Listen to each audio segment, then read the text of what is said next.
Hey guys, we are watching another episode. I don't know what it is, but I think it's still finals or something else. So you're going to have to watch. I bet you can't watch it until the end. This is a challenge. Do it!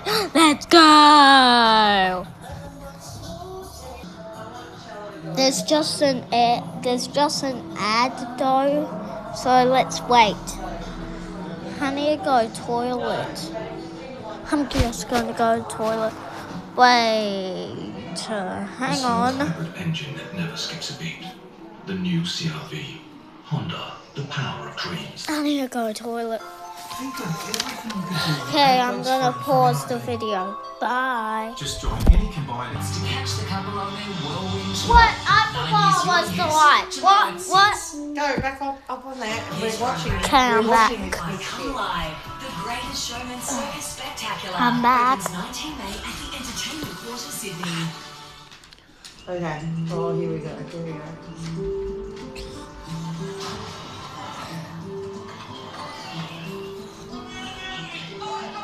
There were huge Okay, smiles it's and fine. lots There's- of national pride, as well as an occasional Black Saturday story to be told. It's a beautiful car. Rescued out of the burning shed, but some damage to it getting it out. But lights are all up, it's good, isn't it? The biggest reception, though, was reserved for Marysville's CFA heroes. It's a really big day for us, and we've just got to keep everything going. Yeah. There was never a question as to whether we would rebuild. There's always something that has us thinking of or talking about what they would have done. That keeps Liz and Dalton alive to me. Remembering our family, we do it all the time. We do it every day.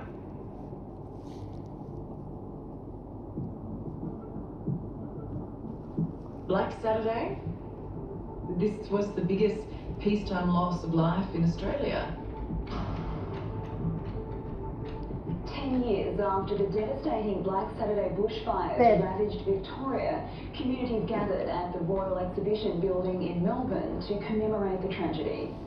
So Black Saturday, as it turns out, was a precursor to Black Summer 2019-2020, those devastating fires in New South Wales and Victoria. The area that was burnt was actually 40 times bigger than on Black Saturday. We look like we'd learned our lessons by the time. Oh, this is 2019. Yep. Last time it was 2021. Communications were better, people were able to get information in a more timely fashion and make I informed did decisions. because So I what people accidentally missed the evacuated bowl. Accidentally missed the bowl. He didn't what? He accidentally missed the bowl. Missed the bowl. Black Saturday. That's just my name. Don't miss the bowl in future. Okay. Makes it wet everywhere. Think about 2009. That particular event, things could have played out quite differently, and that's also haunting for fire scientists. I mean, it's a miracle that more people weren't killed and more houses weren't destroyed. We're incredibly lucky. But the scale of those fires, and then we're seeing all over the world this consistent pattern of increasing intensity, increasing Every summer, destructive LA. capacity. In the City of Angels, scenes from America. hell, an inferno raging through the Every suburbs. summer they have this.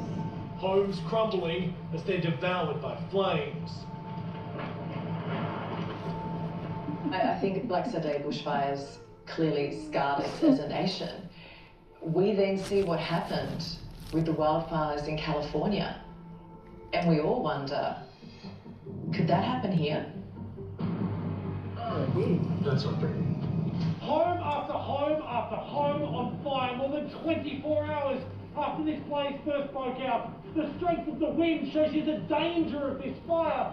I don't want to ruin your day, but the LA fires are actually a pretty good peephole into the worst case scenario future for Australian cities. Pacific Palisades fire has now burnt through more than 6,000 hectares, an area so big it would encompass the Sydney CBD, Melbourne's too.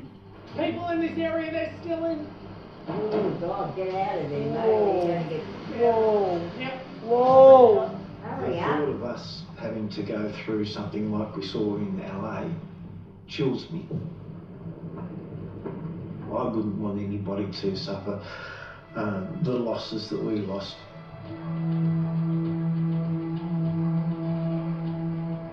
Wait, is the Whenever we see a fire, whether is it's the happening cameraman in is a another suburb, another state or survivor? another country, Okay. that we are in danger here in Australia. I mean, we're so lucky that we're surrounded by all of this bush.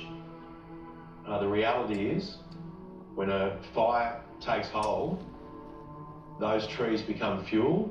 Your house is right next to it. You're in the firing line. We've just got to be vigilant.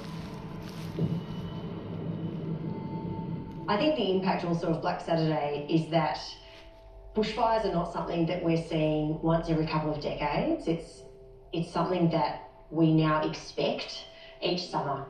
And I think that's really scary for people. Lost the bloody sheds.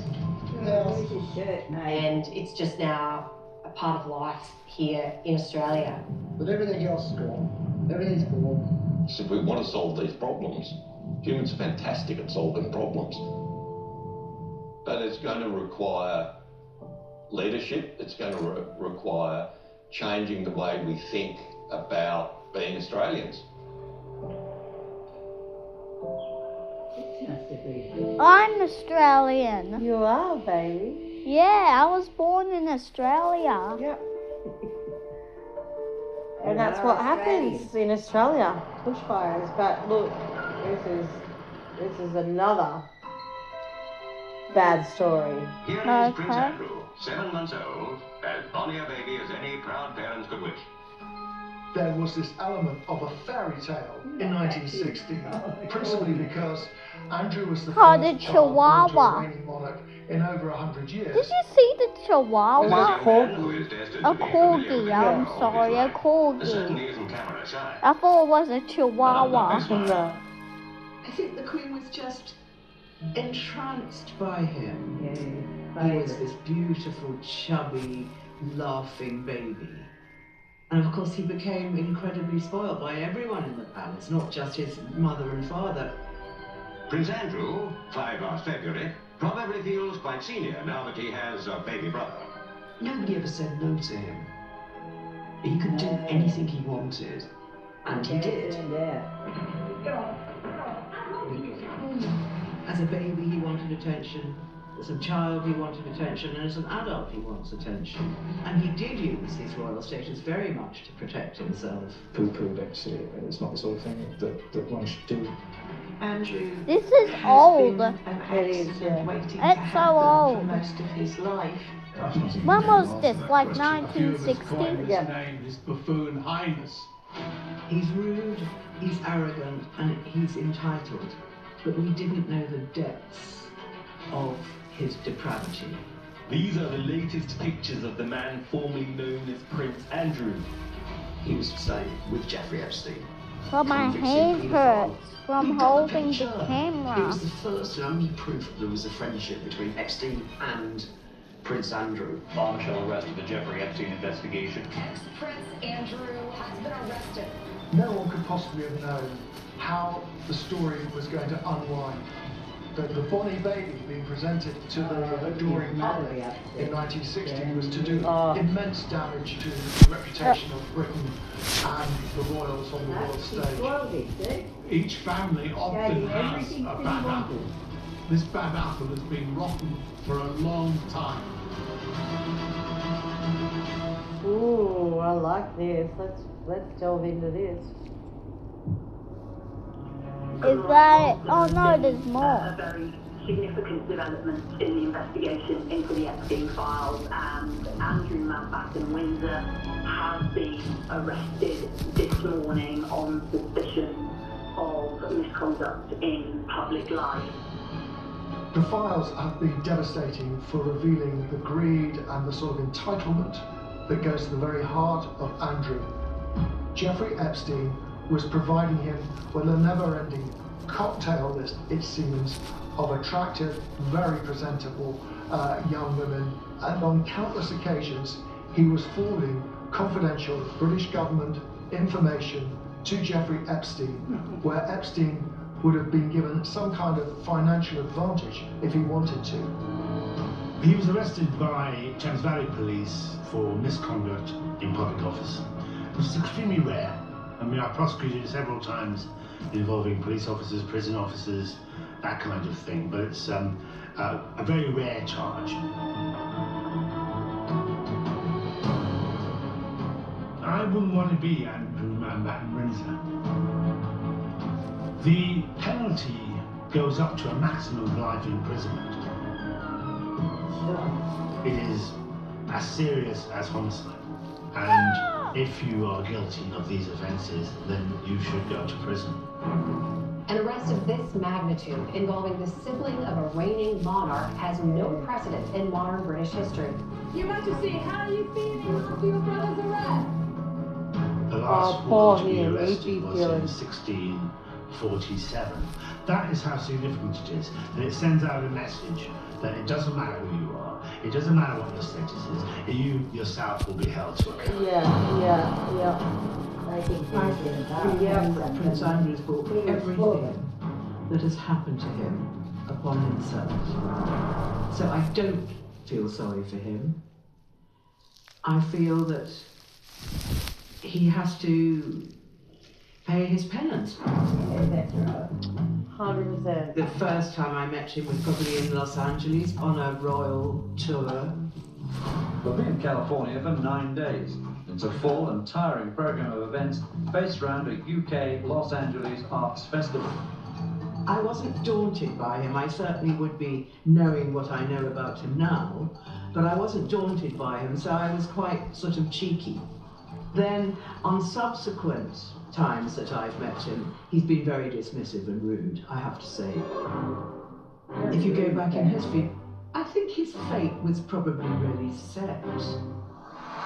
He was absolutely adored by everyone, and of course that paved the way for him getting even more of what he wanted, because, you know, he could just demand it and it happened. A scaled-down version of the James Bond car for young Prince Andrew. Machine guns behind the side lights to put bullets in the butler, and a jolly effective smoke screen. Should produce some right royal coffee. Somebody else. Yeah, I know. He was the spare son, so he was second to Prince Charles for 20 years. He was like number 2. So I think that did have a big effect on him.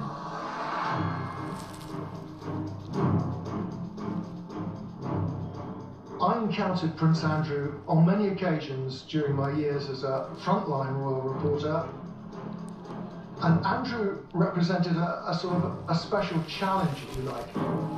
Royal correspondents knew that he was an absolute favourite of the late Queen Elizabeth, perhaps her favourite child of all. Really? I had no idea. Arrogance, the way that he conducted himself, and certainly his interactions with the public and the media spoke very much of an arrogant man who didn't brook much criticism and didn't have really much time for anyone else's opinion. The upper class, or the people who, the rich people in this country, can learn a great deal from the less fortunate people. And I think also that the less fortunate can learn something from the upper class. He's just very grand with people he considers his inferior. We were delighted, sir, when you agreed to design the set. There was a lot of stories about, don't you know who I am? And there was a great deal of talk at Buckingham Palace, what are we going to do with Andrew? Andrew joined the Royal Navy at 18. He was the first of the Queen's children to take a proper job, if you like. Prince Andrew's beam lines become twisted, but keeping his cool, young Andrew sorts out the problem in midair. Suddenly he was going to have to think for himself. Could Andrew think for himself? And land safely. What would he think if he had to think for himself? These were all unanswered questions. Yes, thank you. Off to London now. He was a junior pilot on the next flight. I was a flight commander, and I'm afraid to say he was always the prince. and he saw himself as a prince before he was a naval officer. And all the characteristics that you look for in a naval officer, the dedication, the duty, the commitment, were always subordinated to his image of himself as being a prince and what he was entitled to. That's my helicopter flying over the moment. There's a real story when the then Prince Andrew met somebody who was going to be his superior. He went over to the guy and said, "Oh, I hear you're going to be my superior." And the guy said, "Yeah, that's absolutely right." And Andrew said to him, "Well, in that case, you can call me H."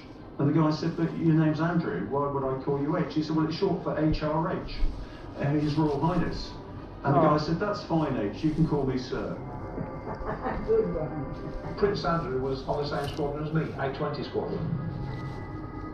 Some people have slated him for being arrogant or offish. No, it's all right.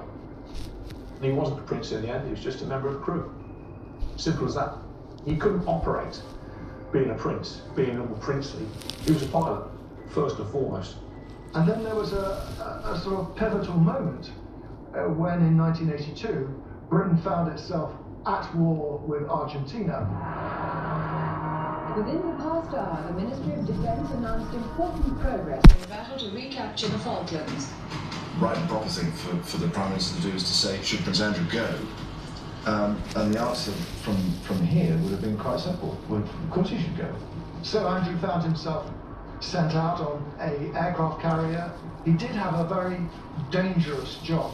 In those days, in order to draw away the very deadly Argentine missiles, that they sent up helicopters manned by people like Prince Andrew to act as decoys. He was in a situation there, we knew we were not joking. All day, throughout the night, 24 hours a day, for months on end, we were doing that.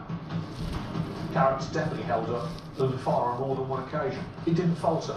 He was steadfast. He did his job. He didn't go to pieces. The only way I can describe it is that if you perhaps made a rather more risky overtake in a car, you get that sort of hot flush. Well, double that, add 10, and then do it again.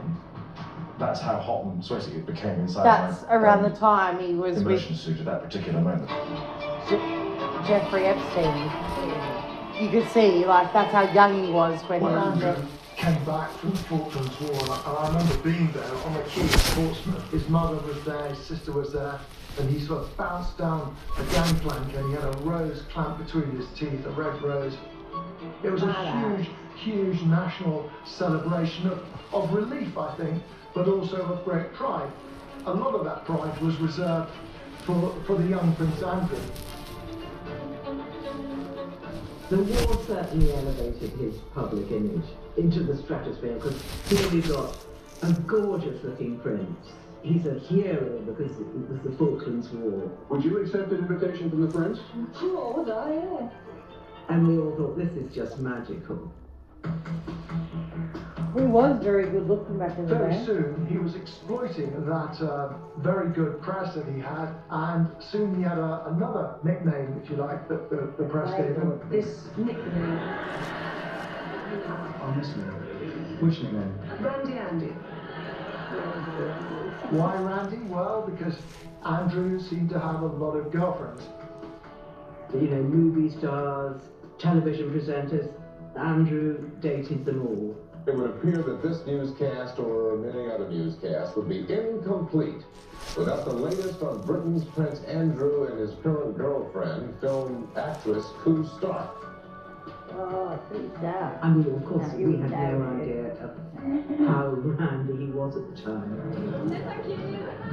I always thought that Andrew was just a bottom pincher.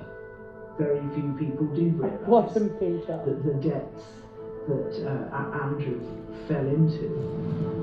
I think he had every opportunity to make a success of his life, but he failed. He failed his test, and it has done immense damage to Britain as a consequence. Prince Andrew, can I ask how quite you to step back from your ambassadorial role for trade? Oh, you did wrong back when you thought you had it all. He was out there thinking that he was just like the king of everything. Get in with Jeffrey Epstein And he was second in line for the throne. And he gave all that away to pass